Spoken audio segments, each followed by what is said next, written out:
So hello friends, so finally आपका जोसा counselling round 1 का जो है रिजल्ट आ गया है। ठीक है, अब आपने देख लिया होगा आप किस तरीके से ऑनलाइन रिपोर्टिंग करना है। ओके, और जिनको सीट मिल गया है उनको क्या करना है और जिनको सीट नहीं मिला है उनको क्या करना है, सब कुछ स्टेप बाय स्टेप डिस्कस करेंगे। कोई भी प्रोसेस मिस मत करेगा, अदरवाइज कोई भी अगर दिक्कत आएगा तो फिर आपका क्या होगा, केवल सीट ही आपका कैंसिल हो जाएगा। ठीक है, तो इसको ध्यान रखना है क्या क्या स्टेप बाय स्टेप प्रोसेस है, ताकि आप कोई भी चीज़ मिस ना करो। ओके, और जो लोग भी अभी तक काउंसलिंग सपोर्ट नहीं ज्वाइन किए, सीसेप काउंसलिंग सपोर्ट जो है लॉन्च हो चुका है। ठीक है, डिस्क्रिप्शन में लिंक शेयर कर दिया, मैं जिसका भी आपको दिखा रहा हूँ ना, ये बंदा भाविक ने अपने पास ही काउंसलिंग सपोर्ट ज्वाइन किया था। ठीक है, तो ऑफकोर्स इसको पहले राउंड में सीएससी ब्रांच मिल गया, जो कि एक्सपेक्टेड भी था। और इसको मैंने तो ऑनलाइन आपके लाइव में ही सारा कुछ प्रोसेस कर दिया था। तो अभी इस वीडियो में आपको बताऊंगा किस तरीके से सारा स्टेप बाय स्टेप आपको फॉलो करना है। ओके, ताकि कोई भी दिक्कत ना है। ओके, और क्या क्या चीज़ें ध्यान रखना है, कैसे सारा स्टेप को ध्यान रखते हुए करना है, ताकि कोई भी प्रॉब्लम आगे आने वाले टाइम में आपको फेस ना करना पड़े। ओके, सब कुछ फ्रीज फ्लोट स्लाइड क्या होता है सब कुछ एक्सप्लेन करूंगा। ठीक है, डिटेल में वीडियो को लास्ट तक जरूर देखिएगा और चैनल पर सब्सक्राइब जरूर कर लीजिए। ओके, और अगर अभी तक काउंसलिंग सपोर्ट नहीं ज्वाइन किया, ज्वाइन जरूर कर लीजिए, क्योंकि इसका प्राइस जो है 20 जून के बाद जो है इसका प्राइस जो है इंक्रीज हो जाएगा। ठीक है, ये मैंने केवल केवल कह लो कि जो मेंबर है ऑलरेडी जोसा ज्वाइन किए थे उनके लिए ही प्राइस कम करके रखा था।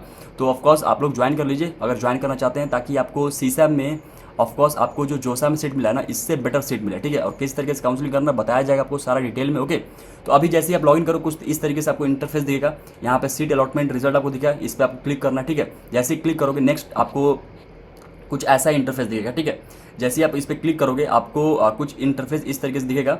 इसमें आपको राउंड 1 लिखा रहेगा। ठीक है, चॉइसेस नंबर 8 इसको अलॉट हुआ है एनआईटी जालंधर का, कह लो कि कंप्यूटर साइंस ब्रांच। ठीक है, जो रैंक अलॉटमेंट के लिए यूज हुआ है वो 24-34। ठीक है, और यहाँ पे होम स्टेट कोटा में मिला हुआ है, जनरल ईडब्ल्यूएस में मिला। किसी को हो सकता है कि आपका कैटेगरी जनरल ईडब्ल्यूएस है, बट अलॉटेड में हो सकता है कि आपको जनरल रैंक से मिला हो, तो घबराने की बात नहीं है, पहले जनरल रैंक से ही देखा जाता है। ठीक है, फिर उसके बाद आपका क्या है, जब सीट अलॉटमेंट रिजल्ट देख लोगे तो फिर आपको डाउनलोड करना आपका initial seat allotment intimation slip, इसको डाउनलोड कर लीजिएगा, हर राउंड में आपको डाउनलोड करना है। ठीक है, तो जैसे ही इसको इस पर क्लिक करोगे आपको कुछ इस तरीके से आ जाएगा। ठीक है, इसको यहाँ पे प्रिंट करके initial print seat allotment intimation slip इसको डाउनलोड कर लेना है। ठीक है, और इसको रख लेना है। ओके, राउंड 1 कह लो रिजल्ट ऐसे करके सेव करके रख लीजिएगा। ठीक है, अब जैसे ही नेक्स्ट स्टेप पे जाओगे आपको नेक्स्ट स्टेप क्या है, विलिंगनेस सबमिशन। अब इसमें क्या है, फ्रीज है, फ्लोट है, स्लाइड है और फ्रीज है। ठीक है, इन तीनों का मतलब बताता हूँ। वैसे सेफ क्या है, आपको फ्लोट करना है। ठीक है, बट फिर भी अगर आपको लगता है तो आप उसके हिसाब से अपने डिसीजन के हिसाब से आगे बढ़ सकते हो। तो क्या करना है, फ्लोट का मतलब क्या है, I am willing to accept the admission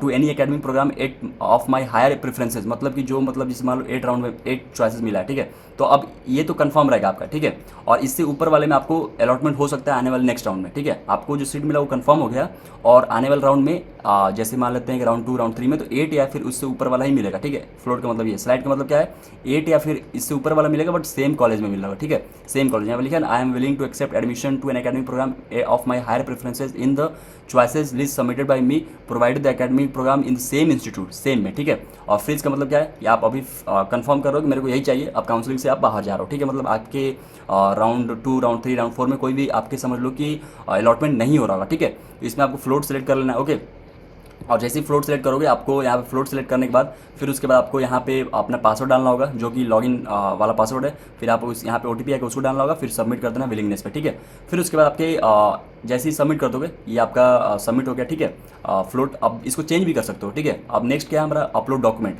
तो अपलोड डॉक्यूमेंट वाले पे आएंगे, यहाँ पर वैसे ही इसने पहले से अपलोड कर दिया है, तो आप सारा अपलोड कर लो जो भी डॉक्यूमेंट है आपका।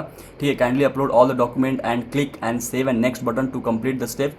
If you have already uploaded the same और all the document during registration and choice filling please re-verify and then click save and next. ठीक है, आप इसको देख लीजिए कि हाँ सब सही है ना, कोई दिक्कत वाली बात नहीं है। तो उसको क्या करना है, इसको क्लोज पे क्लिक करना है, क्लोज पे क्लिक करना है। फिर उसके बाद क्या करना है, यहाँ पे सेव एंड नेक्स्ट कर देना है। ठीक है, यहाँ पे डिक्लेरेशन पे क्लिक कर दीजिएगा और सेव एंड नेक्स्ट कर दीजिएगा। ठीक है, फिर उसके बाद क्या है आपका सीट एक्सेप्टेंस फी पेमेंट। ठीक है, जैसे इस पर क्लिक करोगे आपको ये पेमेंट दिख जाएगा, कितना पेमेंट करना है। ठीक है, यहाँ पे अपना अकाउंट होल्डर नेम और account number, confirm account number, bank name, IFC code, और यहाँ पे कोई एक पासबुक या फिर कैंसिल चेक का फोटो अपलोड कर दीजिएगा यहाँ पर। ठीक है, और ये जो अकाउंट डिटेल होगा ये स्टूडेंट का भी हो सकता है या फिर पेरेंट्स का भी हो सकता है, किसी का भी हो सकता है। और हम जो पेमेंट करेंगे वो स्टूडेंट के अकाउंट से भी कर सकते हैं, पेरेंट्स के अकाउंट से भी कर सकते हैं। ये जो डिटेल हम लोग डाले हैं ये डिटेल और जो हम लोग पेमेंट कर रहे हैं वो डिटेल कोई जरूरी नहीं कि सेम ही हो, अलग अलग होगा तो भी चल जाएगा, कोई दिक्कत वाली बात नहीं। ठीक है, फिर उसके बाद नेक्स्ट ऑप्शन क्या है हमारा, चेंज विलिंगनेस। अगर आप विलिंगनेस चेंज करना चाहते हो तो विलिंगनेस भी चेंज कर सकते हो। आई होप आपको सब कुछ अच्छे से समझ में आ गया। Okay, so thank you so much.